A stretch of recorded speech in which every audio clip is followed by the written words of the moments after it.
shit blatant, more dangerous than internet dating. School got the cameras on, so I gotta show off. I put your sister on, I knock your bro off. We just spit snowballs.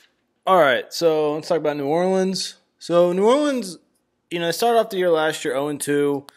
Remember watching that first game against Minnesota? It's crazy to think. It's crazy to think if you watch that Week 1 game against Minnesota, and you see this Saints team, and you see this Vikings team, and then you fast forward to about 4 months later to January 14th, and both these teams are playing in Minnesota again for the I think a division game, playoff divisional game to go to the NFC Championship game. So it's crazy. These two teams played the first year, met at the end of the year. Pretty crazy how it ended. I think the Saints were probably the best team in the NFC last year, and, it was pretty fluky how they lost. And, I'm not going to get into all that, and, who cares. But, and I honestly think that they would have beat the Eagles if they would have, matched up against the Eagles. I think the Vikings just got shell-shocked and just weren't ready for that situation. But, so I think that, because of the way that last year ended, I think the Saints are going to have a lot of fire this year. A lot of good things are going to happen this year for the Saints. I was amazed by this team about halfway through the year. About November 12th was about the week that I was like, okay, Mark Ingram and Alvin Kamara are for real. These two guys together is probably the best 1-2 punch in the NFL. I think it is the best 1-2 punch in the NFL. And one thing I talked about last year is just that, saying, the 1-2 punch I'm talking about is, one guy's really strong and one guy's not as strong. You can tell one guy's – and this is not how you feel about these two guys. Both these guys are hitting you hard. Both these guys are, going to put up tons of yards for you. Now, they have Drew Brees, veteran quarterback. To me, Drew Brees, like I said last year, has to do less and less every week because of these, the running backs and these wide receivers. He's got a really good receiving core. Michael Thomas is one of the top receivers in the league. He's a very young guy, too, only been in the league for 2 years. Ted Ginn came into his own last year with this team, was a really good, compliment to Michael Thomas. And then Cameron Meredith, someone they added this offseason, I think is going to be a good player. I think he's going to learn how to use them. I think they still have Brandon Coleman, who's a big time wide receiver, a big time. I say big time, but he's a big wide receiver, good size. Tremaine Smith is a guy they added as a rookie, or Traquan Smith. I really like this kid out of UCF. I think he's going to make an impact this year.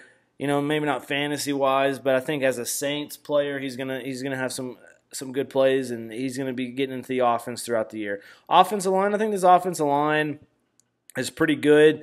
They blocked pretty well for the running backs last year. They ate all year. Now, one thing I will say about Alvin Kamara, Alvin Kamara is kind of projected as a top guy to draft or as a first-round pick, and I'm just gonna sit here and say, I think as a player in the Saints way, for the not fantasy wise, for the Saints, I think he's gonna have a good year. Now, don't get me wrong, I think he's gonna have a good year. I think he's gonna be a good player. But where you draft him fantasy wise, I don't think you're gonna get the value that you're thinking you're gonna get. I don't think you're gonna get the same Alvin Kamara that you got last year. So I would just be wary on drafting him early. If you can snag him in the second round, go for him. But if you have to go after him one of those, first 5 picks or, 5 to 7, I think you should go for somebody else because the chances of him having the same year that he had last year or producing the same fantasy-wise for you. And the thing was, last year he was a waiver wire guy, so you didn't have to draft him. You could give him through the waiver wire. So his value was awesome. But now we're talking about a guy you're going to have to draft first, second round. That's going to take a draft pick away from you. Hopefully he pans out the way he played last year. So we'll see about that. Defensively, I think they really improved last year. Rankins had a good year. Alex Okafor was good. Cameron Jordan is an absolute stud. Tyler Davison played pretty good. Trey Hendrickson played good at times. They added Marcus Davenport at the other end. That was a good add. I think that was their first-round pick. I like that pick. Demario Davis came over, I think, from the Jets. A.J. Klein was here. And then Alex Anzalone, out of Florida like 2 years ago. He played, and he was slated as a starter. Manti Te'o, Craig Robertson, some of those other linebackers. They had some. To me, I felt like their linebacking core was real shit last year, but somehow they got it done. So I'm not gonna complain. I'm not gonna talk shit about it. Their secondary was kind of what got it done. Kurt Coleman came over this last summer, I'm pretty sure. Yeah, from Carolina. I think that's a good add. Marcus Williams had a good year last year. Von Bell played good when they asked him to come in and play. Marshawn Lattimore was the real stud of this defense. I think he was Defensive Rookie of the Year. Played absolutely amazing. And then Ken Crawley, I think a guy that I don't even think they drafted Ken Crawley. I think he was a guy that they added after the draft who had a fucking awesome year as well at cornerback. Patrick Robinson, who came over. P.J. Williams had a pretty good year last year. Natrell Jamerson, a guy they added from Wisconsin. Let's talk about some adds and losses. They added Jermad Bushrod from Miami. A couple of these other guys I mentioned, Tom Savage, who cares? Ben Watson is kind of going to be the new tight end here. And then some guys they lost, Chase Daniels, offensive lineman of Houston, Calamete, Willie Snead, Zach Streif, who retired, Kenny Vaccaro, who went free agency, and then Delvin Brooks, who he was just a guy that was filling in like 2 years ago when they didn't have defense for shit.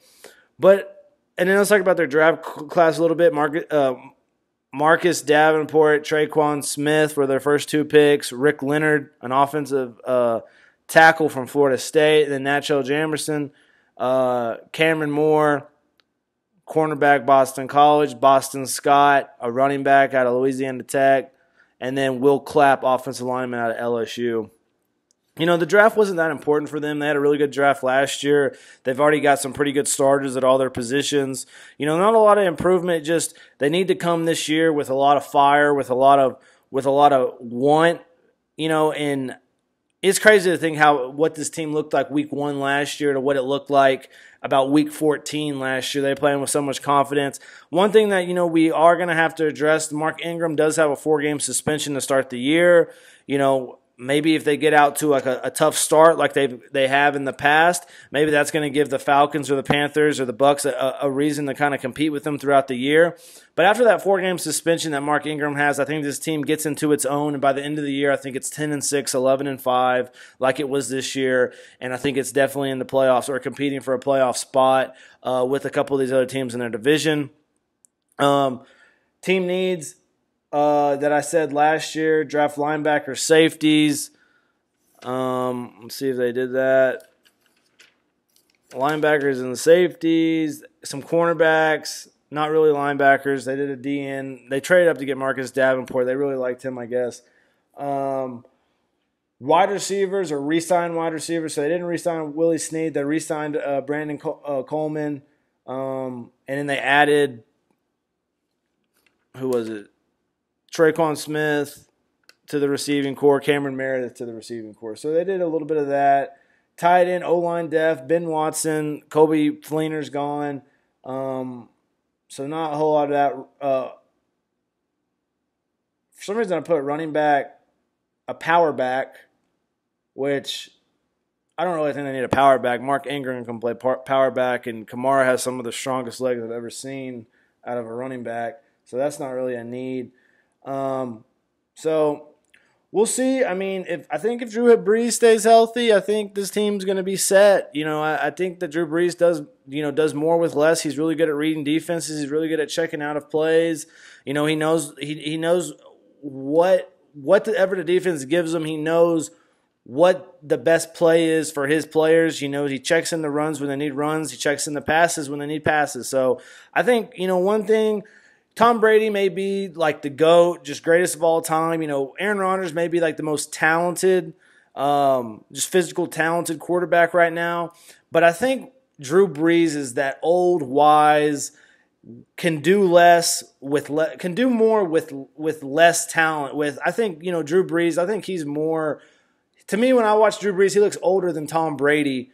But for some reason, it's like he uses his brain and his wits to get it done. And I think that's what sets Drew Brees apart. And I think that's why he's been able to be so successful in the league for as long as he has.